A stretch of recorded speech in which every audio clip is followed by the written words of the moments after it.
Atomfall is not Fallout. The comparison has been a popular one, but the developers wanted to make it clear that this new IP from the creators of Sniper Elite is its own thing for sure. And they're right, it is. But there are times when the similarities jump off the screen. Both focus on a post-apocalyptic world full of mutants, warring factions, and, most relatable of all, they both feature a sprawling, locked bunker at the heart of their stories. But where the enticing incident in most Fallout games is escaping that bunker, Atomfall asks you to get inside its mysterious facility, the Interchange. It's in that simply stated objective that Atomfall's open-ended world design elevates the game to be something different and interesting in its own right, even as things like stealth and combat drag it down at times.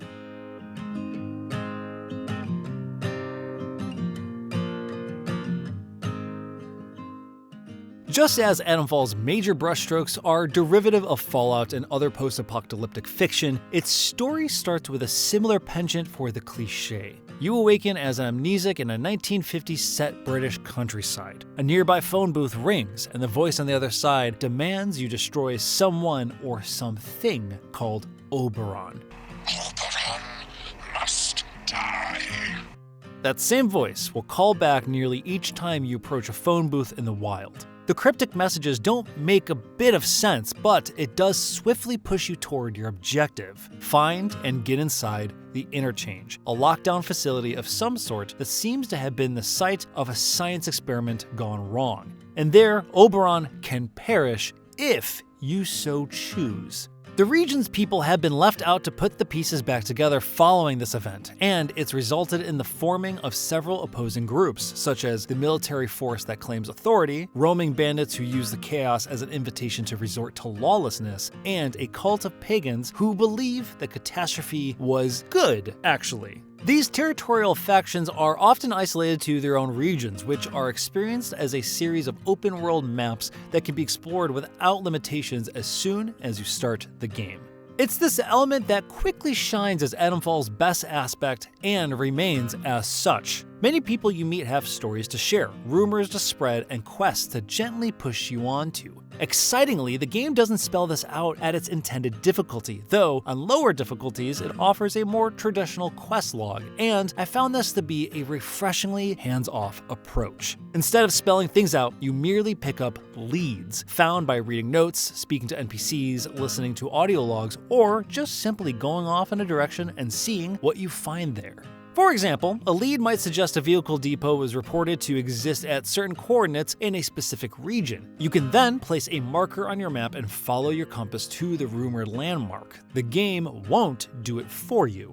Maybe you'll arrive to find it's guarded by enemies. Maybe it's vacated but locked, so you need to search for a way to open it. What you're walking into is never clear, so it's always exciting. Early on, your investigations may turn up a few leads, such as where to find nearby traders with rotating inventory, but by the end of the game, I had dozens of leads sorted into categories. The game doesn't even tell you which of these are main story quests, and which might just lead you to something like a weapons cache or a few skill points. This lack of answers makes every breadcrumb feel like it's worth following.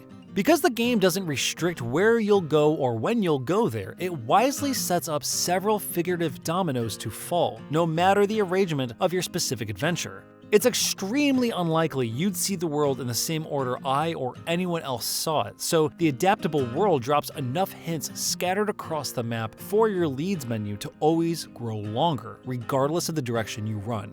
This all culminates in a final act that branches off into many different directions based on who you align yourself with in the story. Even the act of escaping the region demands you pick a side, as several factions plan to escape, while others seek to stay there for their own purposes. This gives good reason to manage multiple saves and experiment with different outcomes if you're really enjoying the branching story. In my playthrough, I saw 4 of its major endings by reloading a save made right before a final choice. But the smaller details are reflected in a new Vegas-like cutscene too, so reverting even further in the story would have ripple effects of its own. It's rare that a game leaves you to your own devices in this way, and for that reason, across Atomfall's 15-hour story, exploring the world never got old. Each discovery felt earned. Most fascinating of them all was when I revisited a hub of survivors and military overseers in a place called Wyndham Village. The first time through, I'd spoken to some folks, picked up a few leads, then found a transitional doorway to another new map. That was exciting in itself, so I left and went away for many hours. When I finally came back to the village, I noticed that several buildings could be entered and housed several more elaborate leads of their own, including missions that tasked me with saving a woman's husband from illness, exposing a secret defector in the midst, and even solving a murder in a nearby church. I could have happened upon any or all of these in my first hour, and they'd have been interesting then too. But to return to a locale and reveal I'd basically overlooked several major questlines was an experience few open-world games offer. This sense of discovery and self-guided story kept me engaged in the face of some of Atomfall's weaker parts. Though each map is as intricate as those in the developer's Sniper Elite games, sneaking through them is sometimes a chore because of how eagle-eyed enemies can be. Oddly, they also seem to be hard of hearing, so it created a dynamic in which trying to engage with an area stealthily meant circumventing enemies who heard too little and saw too much. I could often run near them and not disturb them, but if I were many meters away without a broken line of sight, they'd spot me in a way that felt unrealistic and in a manner most other stealth games have conditioned me not to worry about. Somebody killed the bastard! Combat is rough sometimes too. Though melee works well and offers a lot of fun variety in the weapons you can use, like a survival knife, a stun baton, or even a cricket bat, gunplay is cumbersome. Just like using first-person shooting, other than with snipers, in Sniper Elite can be. It just doesn't feel good to aim with a controller in this game, and it felt familiar given I just played the team's newest Sniper Elite game a few weeks ago. In general, Atomfall feels like a repurposed Sniper Elite in some ways, with lots of assets reused from the WW2 series and each map expressing similar design principles. But I didn't find these things to be stale like I did in my Sniper Elite Resistance review, in which I lamented how samey that series has become to feel. The underlying shared DNA is visible, but the mission design keeps it more engaging and helps it stand out from other Rebellion games. I only wish the team could have distanced itself further from its other games by fixing a problem that's hindered those others for a while.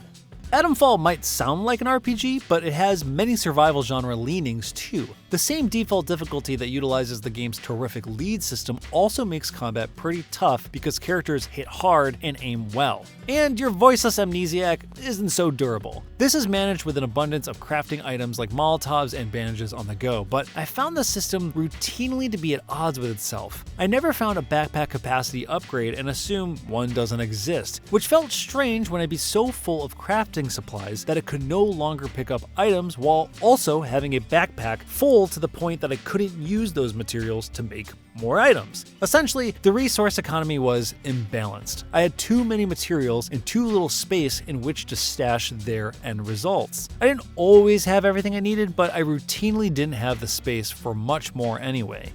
Like in Sniper Elite, I did sometimes find its unlockable skills bland, such as one that reduces weapon sway in a game with little weapon sway in the first place, and another that made food items provide more healing, even though I rarely had the luxury of giving backpack space to a Cornish pastry or a loaf of bread. I'm not sure why, but Rebellion never offers an ability to allow you to crouch walk faster, the first thing I unlock in any game that has it, despite all the crouch walking that goes on in its games.